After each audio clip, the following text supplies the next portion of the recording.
Welcome to the Smart City Kids College Admissions Workshop. My name is Papir, and in addition to being a Beach Boy member, I am an educational consultant with Smart City Kids. Thank you so much for spending some of your Sunday afternoon with us. I am also the parent of a 10th grader and a 6th grader who are right here. So I share your hat as someone who will soon be going through the college application process. Before I introduce you to Darryl, I just want to take a moment to share a little bit about Smart City Kids. For more than 20 years, Smart City Kids educational consultants have successfully supported families through the admissions process for independent day schools, boarding schools, public schools, special education schools, and colleges and universities. We guide families at all stages of their children's educational journey, from nursery school through college. Our consultants offer a variety of additional services, including parenting sessions and workshops like what we will present today. We also provide support to schools and corporations. Smart City Kids has a sister company, Smart City Tutors. Our tutors teach students the skills, the strategies, and the confidence they need to succeed in the classroom and beyond. We offer academic support in all subject areas, test preparation, and executive function. So, I am now very honored to introduce you to my wonderful colleague, Darryl. He has a very long and impressive bio, so I'm just going to give you some highlights. Darryl has acquired more than 3 decades of expertise in his field. He began his career at Union College, his alma mater, in 1992 as admissions counselor and rose to the leadership role of associate dean. Darryl then served as a senior associate director of admissions at Tufts University. In addition to his consulting with Smart City Kids, Darryl currently leads a successful college counseling office at Friends School in Baltimore. Throughout his career, Darryl has been featured in several admissions publications, including the New York Times best-selling book, Who Gets In and Why? $1 million question. In 2021, he was recognized by the Colleges That Change Lives as an organization as a counselor who changes lives. Darryl sits on the advisory board for the College Board's College Counseling Advisory Group and their College Admissions Advisory Council. He is also a member of the Southern Methodist University Advisory Board. So Darryl will present, he'll walk you through the PowerPoint. We'll leave time for questions at the end. And I think now I will turn the floor over to you, friend. Well, thank you. Thank you so much for having me tonight. I really enjoy this work. And if you listen to my bio, you might think I have a more storied past, but you'll see later in my presentation one of the things I alluded to. When I was going through the process, I was not very sophisticated about the college counseling and admissions journey, and I learned a lot along the way. And then working in admissions, I realized there are probably other people out there like me who needed to learn a little bit more about this process and how it works and how it evolves and how it changes. So we're going to talk a lot about college admissions. I'm going to leave time for questions, and we're going to take a relatively deep dive into college admissions. And just to get your pulse, who's super excited about the college admissions journey and what lies ahead? Thank you. Thank you. Who is not? Who's anxious? Who's nervous? Why? Why are you nervous? Me? Yeah. Anyone? I am nervous because I feel like my daughter, she's lost and doesn't necessarily know what she likes and what she doesn't like until she steps foot on a college campus, and we can't, of course, step foot on every college campus across the U.S. Who else is concerned and nervous? I don't know the exact fit. So my son, was socially he's one thing and academically he's something else. I need that happy medium. I'm really not sure. Anyone else concerned, nervous? We're to talk about all that stuff. One of the things I often run into, and you tell me if this is something that is on your mind, is for getting into college. Yeah. All right. So we're going to talk about that today. All right. The agenda, we're going to talk a little bit about navigating high school. So depending on what grade you're on, just really short quips about things you should be doing. We're going to talk about college ratings or invitation. Then we're gonna do college counseling 101, 102. That's the deep dive. It's super interesting stuff. And trust me, you're going to enjoy it. Trust me. All right. All right. Setting intentions, right? That not knowing who they are yet or finding the balance. And that's something that's part of this journey. That's what we're counseling now. That's why they need counsel to help identify that and to finesse it, right? And then it's a funnel where most of the stuff you're going to be doing to get into college happens before 12th grade, right? You're going to be building your academic profile and resume and what have you in 9th, 10th, and 11th grade, right? And then applying to college in 12th. So we wanted you to keep yourself steadfast on your academic and personal development. And then in 9th grade, no secret, pursue academics, right? Be involved. You don't have to be involved in everything, right? But be involved in something that you're passionate about, that you're good at, that you care about, right? That you can give time to. Develop relationships with teachers, with friends, with coaches, with people who might eventually need to give you a recommendation or advice, right? And assess their likes and dislikes, right? It's okay to not like Spanish, but you kind of have to take language through high school, right? It's kind of okay not to take that, but you need to take it. So assess your likes and dislikes, and the things that you like, you'll know that might be a path you want to consider pursuing academic. In 10th grade, it doesn't really change. Coursework, curriculum, you're going to have a little more choice in what you're taking and your direction academically. You'll be able to develop your passions, go further in what you're doing, and maybe start developing a preliminary college list. And I think it's a timely time to start thinking about that. And then maybe do some summer program. Maybe whether you do a program or you work or you volunteer or you're a camp counselor, think about ways to productively use your summer. 11th grade, you're going to hone in because that's when you start the process. And we'll talk about this more as we talk about academics, but what you are at the end of your junior year academically and resume-wise, that's who you are going into the college process, right? Because you apply to college at the beginning of your 12th grade year. So most of the data, right, is stuff that already happened, not the stuff that's about to happen. So we want 11th grade to be a time that you're really focusing on that, getting your things in order, planning college visits, securing college plans. Again, these things don't change. Those letters of recommendation, those are from the people that you develop relationships with that we talked about in 9th grade, right? So that you have that sort of opportunity to come back to them. And then in 12th grade, right? Don't drop language if you don't have to. Stay academically focused, stay active. You're going to start solidifying your college list so you can start that journey of applying. And then we're writing applications. We're compiling everything. We're doing a lot of work through senior year. All right, so I'd like to say, and if you listen to my bio, it sounds like I know a lot about college admissions, and I do, but I went to a very humble public school in Chicopee, Massachusetts, and I was a football star. You probably heard of me, right? I was, but I went to a school where I didn't have much college counseling, and then my senior year, I got hurt, right? And then I was no longer going where I thought I'd be going.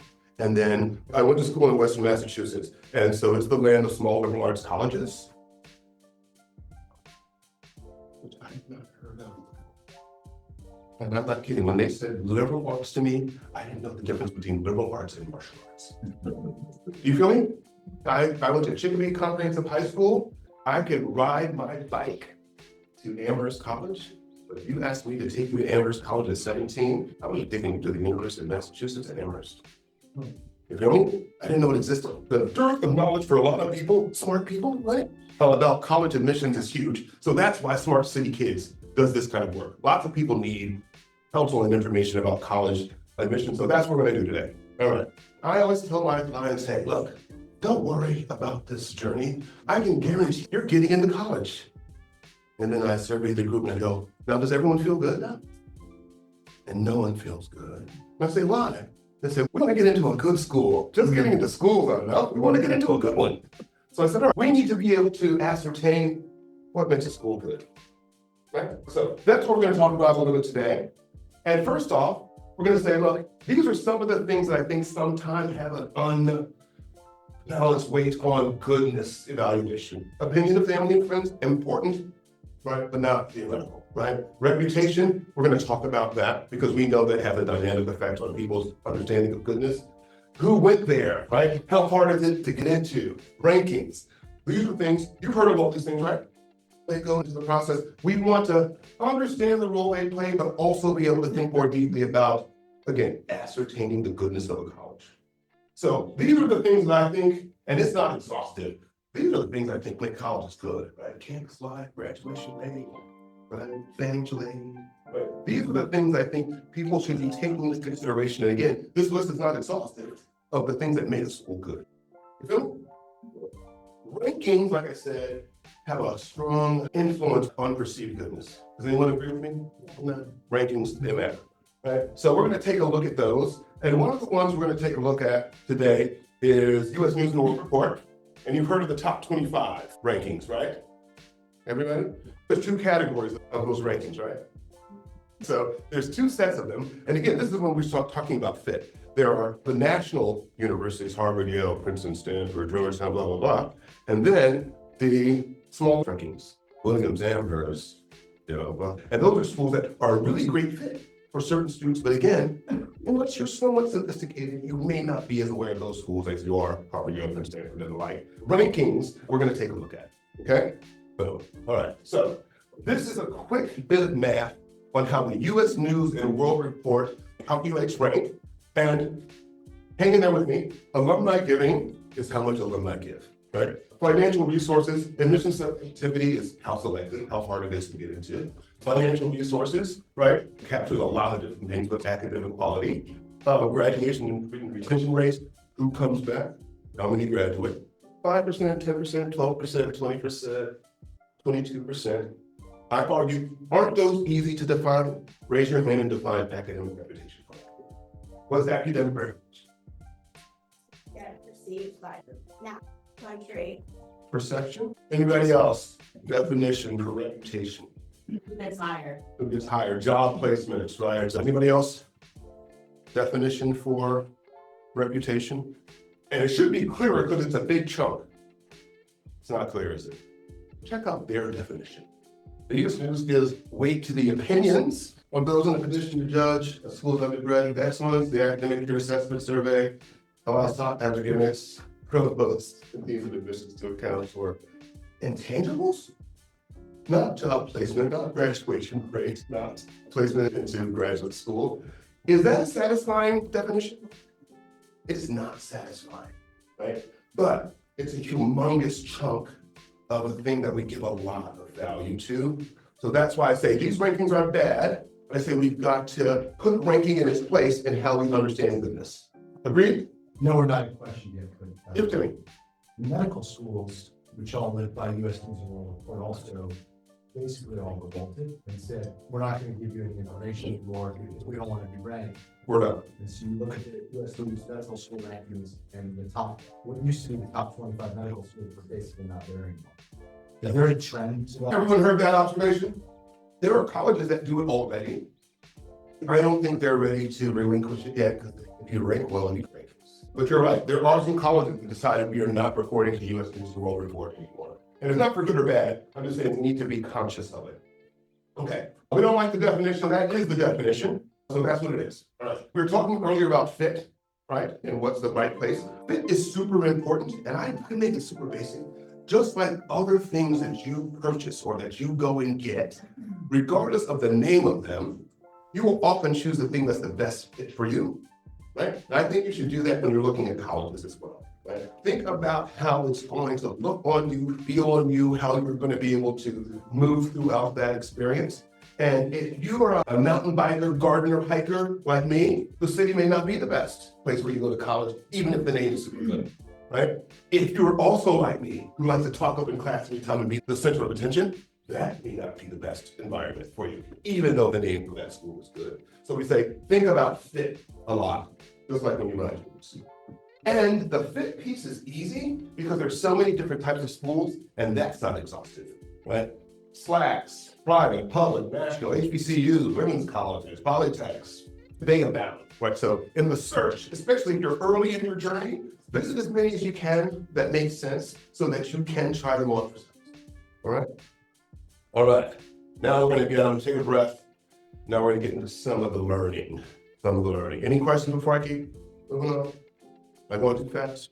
Yes. How do you, and you grow into school, within each category, there's like 100 or more Sure. students. So there's a couple different cuts, right? So there's got to be an academic viability. Even if a student is an engineer, some are going to MIT, some are going to other places, right, that are less selective or smaller or different, right? So we've got to make sure there's an academic fit. And then it's simple stuff, city, country, big, small, close to home, far from home, super competitive, more collaborative. And that's where the council comes in, right? And students, I think they know that about themselves, but I think that's where they need.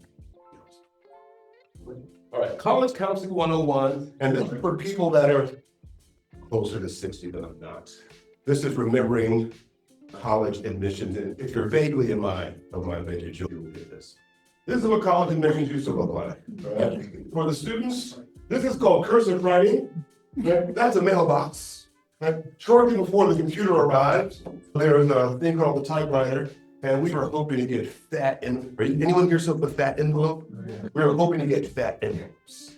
That's how admissions used to look. And you might apply to 5, 6, 7 schools back in my day. But admissions changed because the world changed, and that it changes admissions a lot because education is important. You feel me? That's why it costs so much. So these are what changed. And for the youngsters, this won't make any sense to you. Right? But this is what changed. Right? Baby boomers kids, that group of kids, the 18-year-old group became super big in the late 90s, early 2000s. It's shrinking off now, right? So that changed admissions a lot. The common application gained momentum. So you used to have to get 4 pieces of mail, go home and typewrite it or write it, walk it back to the mailbox, and then write a letter. When Common App came, you could just do that application once. You still had to photocopy it though and bring it to the mailbox and write it. So it was so tedious. But then the internet happened everywhere. So that walking into the mailbox, doing it, walking to the mailbox, doing it.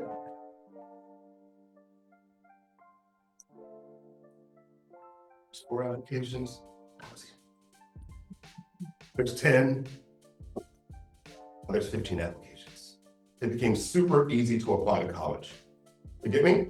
So the reason that this is important, I worked at Tufts University around this time, and sort of take these numbers in hand. In 2002, we denied more applicants than we had as an entirety in 1995. That makes sense? Because of this, a lot more kids, easier to apply, super easier to apply. Get me? All right? All right, what's next? This is getting fun, isn't it? All right, so this is how applications are read, and this is where the learning comes in. It's either data-driven, right? It's quantitative pieces, GPA, SAT, ranking class, AP, IB, right? No literature, right? Numbers. Or it's the whole read, right? The numbers are important, but the qualitative pieces like your essays, your recommendations, your life story, how well you fit at our institution, right? Those things that are taken into the whole read. And when you go on college visits, they'll talk about we do admissions in a holistic way, right? We take the whole person into consideration. And that's what you really want to have as your experience, that your child or that yourself aren't being evaluated purely under numbers. You want purely the number evaluation? No, you want. About that. Yes. I find it fascinating that you can look at all of those students without trying to, like, you're getting thousands of applications. Is there not a weeding out process in the beginning? Okay, this GPA, let's just get rid of these 100 because we start with the numbers. Yeah. And then they look at the whole. Because and arguably, the places that we're gonna look at this, the ones that have to be most holistic, they've got to wipe out the numbers early. And we're gonna see the numbers. And I guess weeding out is the clearest way to understand it, but it's just some sort of the necessity of the process, but we're gonna see that. And it's awesome. Data, that's the numbers, whole read, that's the whole person. So these, and they might be hard to see. I mean, grades, strength curriculum, character attributes, SAT, ACT, all grades, SAT, rank, counselor demonstrating interest, and this shows how important they've been over time.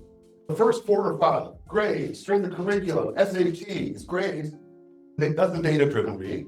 The whole list, that's the whole read. Does that make sense? And look at a couple of things that I pulled out. SAT and ACT scores, importance over time. See how it faded? And it faded before the pandemic. It became a less important piece. And then this piece right here, and remember we talked about the whole read being important? Now Character attributes, which wasn't even a category before, now is one of the most important things that are looked at. Because in so much as you're trying to find a good match, the college is trying to find a good match too, and it's super important to their business. Yes, ma'am. The letters of recommendation, how do they assess that? Letter recommendation, interview, essays, resume, right? Students are doing things that are purposeful. So this gives you a good idea of the things that colleges think make a student. You got me? For 2022, could you read out the category again in the percentage? All right, 2022, grade 77%. Strength of curriculum, we call that rigor, 64%. Character attributes, 74%. SAT, ACT, 30%, where it was 60% 10 years ago. Essay, 20%, class rank, 6%, college rank, 12%, demonstrating interest. Remember that word, we're gonna talk about that later, demonstrating interest. We talked before about the whole read, right? And how do they assess that stuff? One of the vehicles is your essay, right? And this is just a sampling of the common application essay questions. And we're not gonna read through them completely, but there are two types of essays you're gonna do in admissions. The sort of why me, right? That's your personal statement. And then the why the college. And then really quickly, some students have a background interest or identity that's so meaningful. Every student does, right? The lessons we take from obstacles we encounter can be fundamental way of success. Anyone got any failures? Anybody? Reflect on the time you questioned a belief or idea. Reflect on something that someone's done for you that has made you especially appreciative. Discuss an event or a realization that sparked a period of growth, right? A topical idea that makes you so engaged, right? Every person could answer every single one of those questions. And at the end of this, if we have time, I challenge you. I can speed date and answer for any one of those questions you choose at the end, if we have time. All right, so that's the why me, right? A personal statement. And then why them, AKA I call it the why next college, right? Brown's open curriculum allows students to explore broadly. You better be talking about Brown and not Penn. You know what I mean? And make sure that that's one of 6 additional why Brown questions.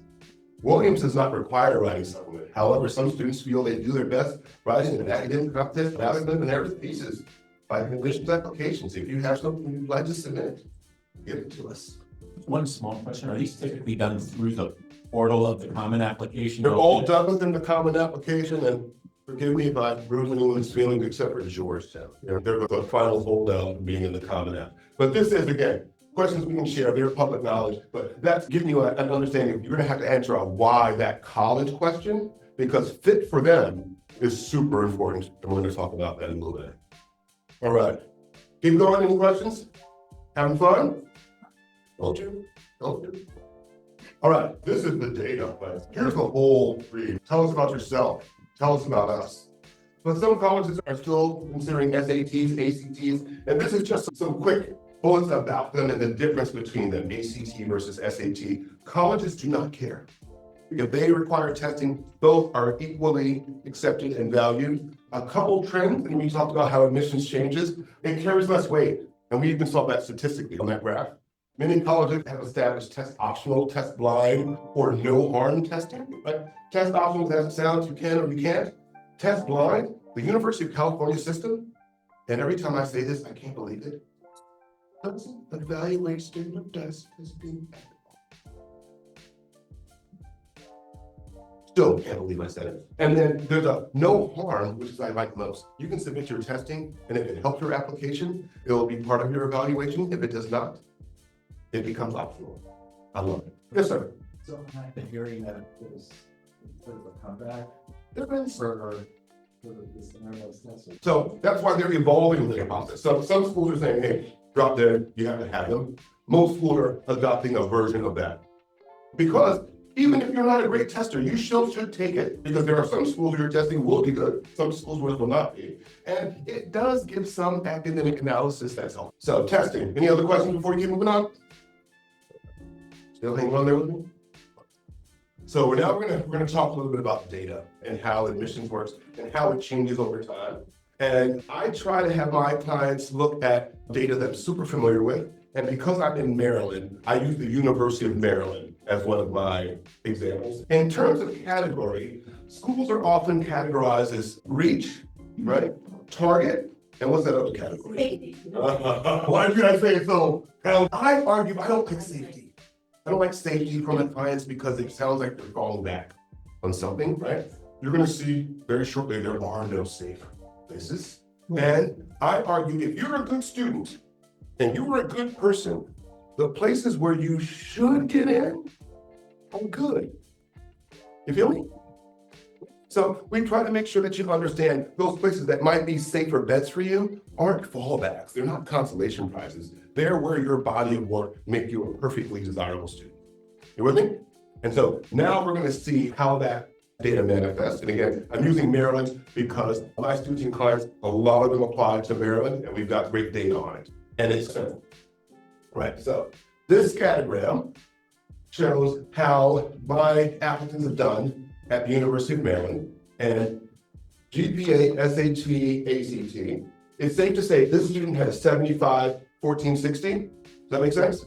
And it's safe to say this student had a 33, 96. Does that make sense? Okay. Everything that's green is an admit, everything that's red is a deny.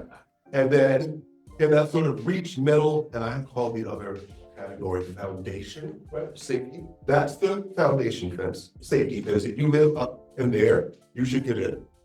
If you live in this area, right? It should be 50-50. And if you live out here, it's a reach. But curiously, isn't there a lot of green in the reach area? A lot of people getting in. You know why? What do you think? 2001. That's 2001 to present. So I came to my current school in 2010, and they're like, yeah, Maryland's my safety. And then, was anyone here for the economy in 2008, 9, 10? Remember what happened? They weren't having the money, right? Maryland's 10,000 for my residents, 40,000 if being out of state. Look how big grad changed. Ooh. Ooh. Doesn't feel safe anymore. So that's why students need counsel through this process, because your understanding might be dated or you may not have the data. So we say, look, that's super, super important to understand. Isn't that cool stuff? Isn't that cool data? Let's see if we got some more. Some more. All right. Another place that's really close to my neighborhood that my clients apply to is Johns Hopkins University. You familiar? And they're super hard to get into. So if we think about those schools we were talking about before, the national ranking, Harvey, what have you, they're in this neighborhood. And that's vaguely the profile, right? So look at the graph here. Students here are still reaching and getting in. They used to reach and always get in. But once, and this is what I try to tell my clients, once the admit rate dips below 20%, never mind 10%, not anything goes, but the margins are super thin. So at a place like Hopkins, it's hard for them to reach back. See how up here where it should happen, it happens, but over there it doesn't. See that? And so I say, look, that's the other area where you need to make sure you understand the landscape of admissions there, because that's something that people should know as they're making their list up. Where am I going to be most likely? So this is another school I want to show you, and these graphs are super cool. Have you heard of Tulane University? Yeah. All right, awesome. What's the admit rate at Tulane University? 50%. Oh, what? 17. 17? Who else? 13. Yeah. 13. 13. So look, the admit rate at Hopkins is 11%. So as you'd imagine, the kids up into the right are getting in. Watch this. Watch this. Look at Tulane. Look at Tulane. Do you see how the green goes from east to west? And their admit rate is the same, but they're reaching back more often? Remember that demonstrated interest that we were talking about before? All right, Hopkins knows they might lose to Brown, they might lose to Penn, they're gonna beat Maryland, they're gonna beat Tufts, they're gonna beat Northeastern, they might lose to Yale, they're gonna beat the rest of their group. So they can lean in towards admitting the very top of their applicant pool and know that they will yield them. Does that make sense? Tulane overlaps with Duke and UVA and Vanderbilt and Rice and Davidson, they lose most of those fights, right? So they've got to reach back. And it's awesome. I don't like when this happens to my clients, but some of my clients for whom they can tell didn't write the supplemental essay, didn't come to visit, didn't interview. Well, wait a second. Isn't that cool? Isn't that great stuff? The knowledge is good. Keep it up. All right. Is there a mathematical score of like, you guys got rid of like the predictability, if you're in the target? I hate to say it, but there is AI that kind of gives me information through this data set I have. The world, I don't think have it or has it. There are data sets that do that. Let's see what's next. All right. All right. Deep breath. All right. I need to stretch. You know I need to stretch? You guys are still with me? All right. If you like the data, this data is even better. It's awesome. All right. So let's go. So this is the second. So you're already qualified as 101 graduates. This is counseling 102. All right. This is the thing that changed most recently in admissions. All right. Colleges realized they could do admissions without standardized testing. So that changed the game a lot. I'll tell you a quick story about that. And they realized they could provide more access actually when the world shut down, right? You have to get on a plane and travel and drive to visit high schools, right? They realized that during the pandemic, they could have 20 Zooms a day and webinars and virtual tours. And their application pools grew during the pandemic. The thing they said about testing, they said, hey, how did it go? Was it hard to do admissions without the testing? And they very begrudgingly said, no. You know why? They were being held hostage by the testing. They said, if we had a kid who was a better tester, when we were trying to make thin margin, we went with the better testing, and sometimes we made them not make the right decision. So it was something that was good that came out of the process. So yield, you hear me keep talking about yield? Something told me, what does yield mean? Yes, sir.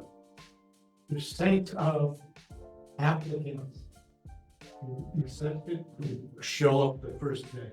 All right, and you're close. It's the number of applicants enrolled as a function of those who are admitted. So it's who shows up, right? So yield is the very most important thing in college admissions from Harvard University to Harvard Community College. It's what drives this business. And so look to see what's going on. Okay. So yield, I say it's a trickle down. Anyone heard of those places before? Okay. It trickled down from them, and I'm going to show you how. Okay.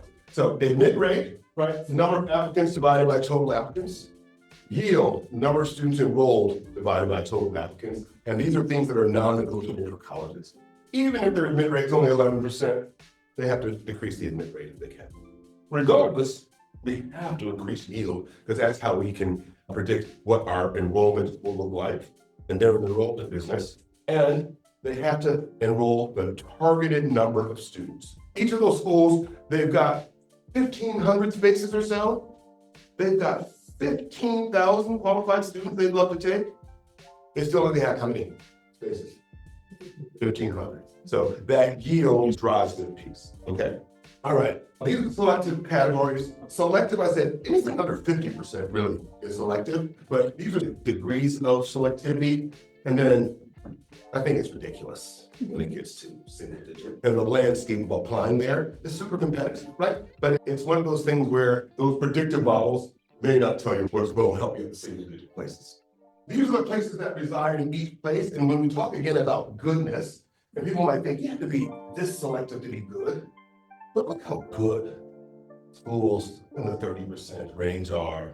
Right? Look how good where Darryl Tiggle went are, right? So I say, think about selectivity and then realize who resides where. And now we're going to go into some information that I think is really helpful.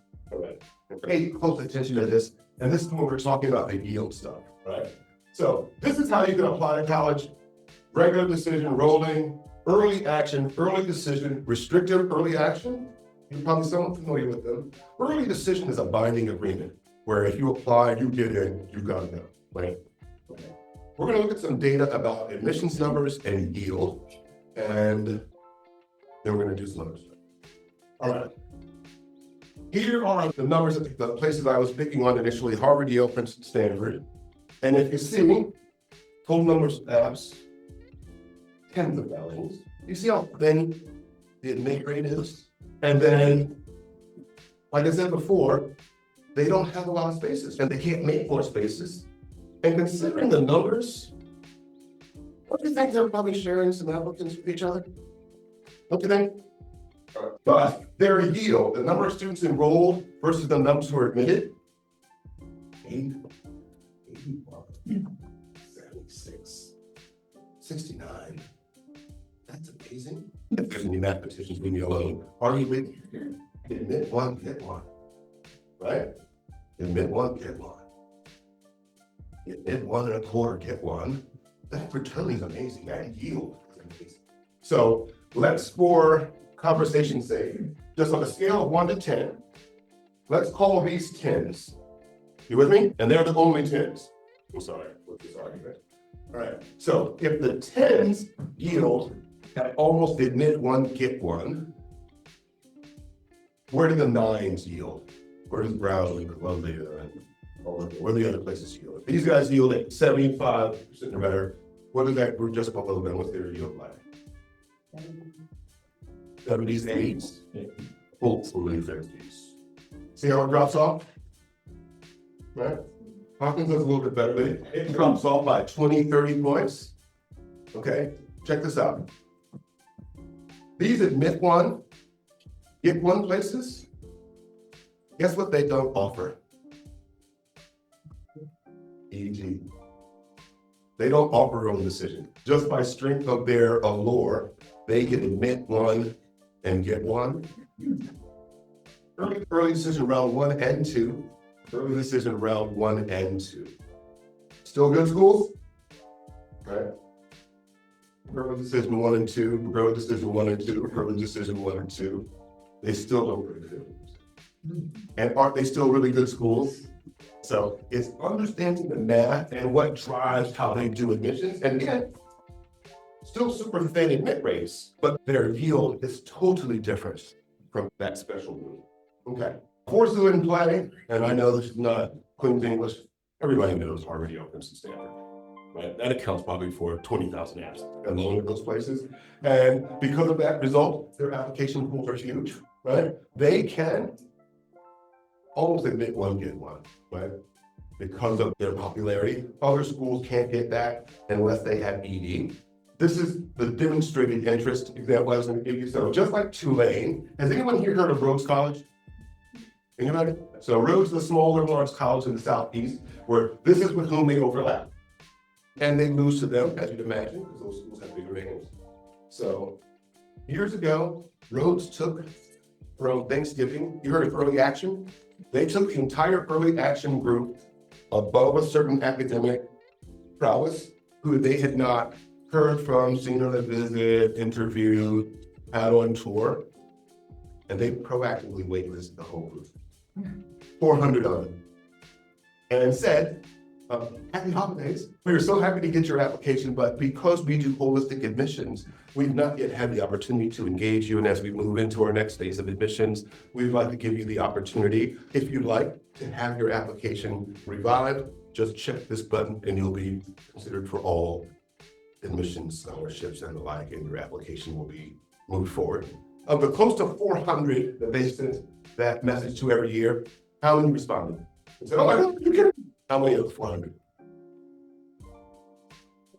About 40, right? Because by then, they already got an EA or ED at other places. And not just Rhodes, other schools do versions of this, but students, wouldn't you love it if 400 students with better GPAs got out of your way at the school that you wanted to go to? So that's one of the ways that colleges work with admissions. They need to know who they're going to yield, because enrollment is the most important piece of their business.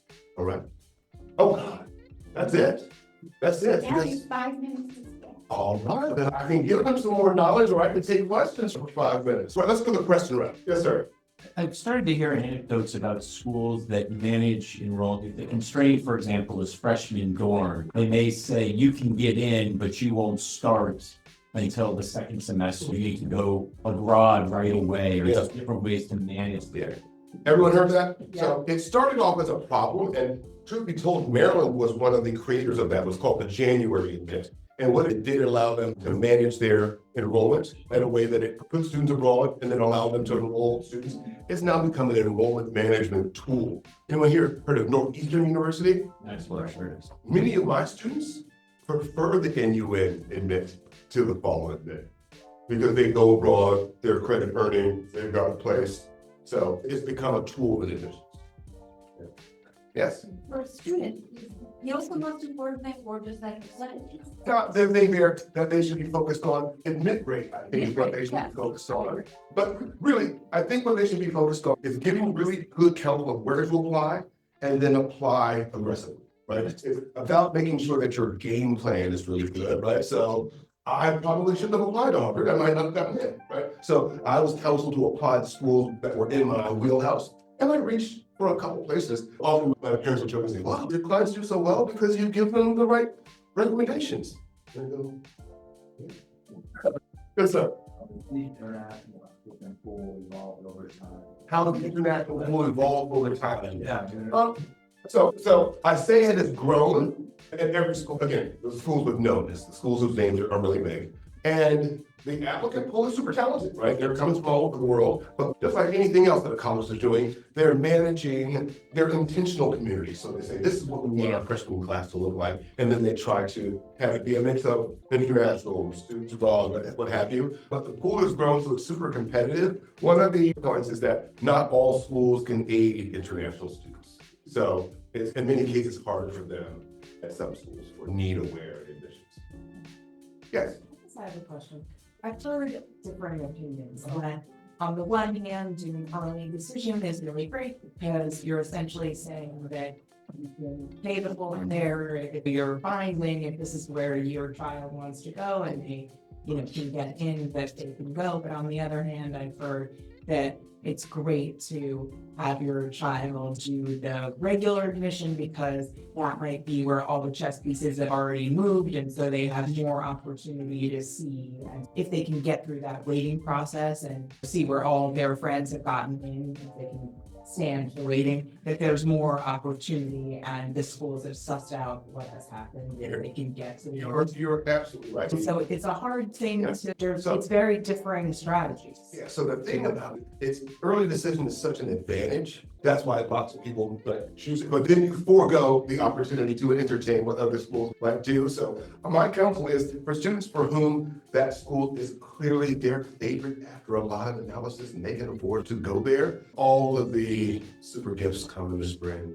If you can ride the wave all the way in to the beach, you get lots and lots of things. But the early decision is an advantage at Brown. It is an advantage at Tufts, right? But then you don't get to see what happens.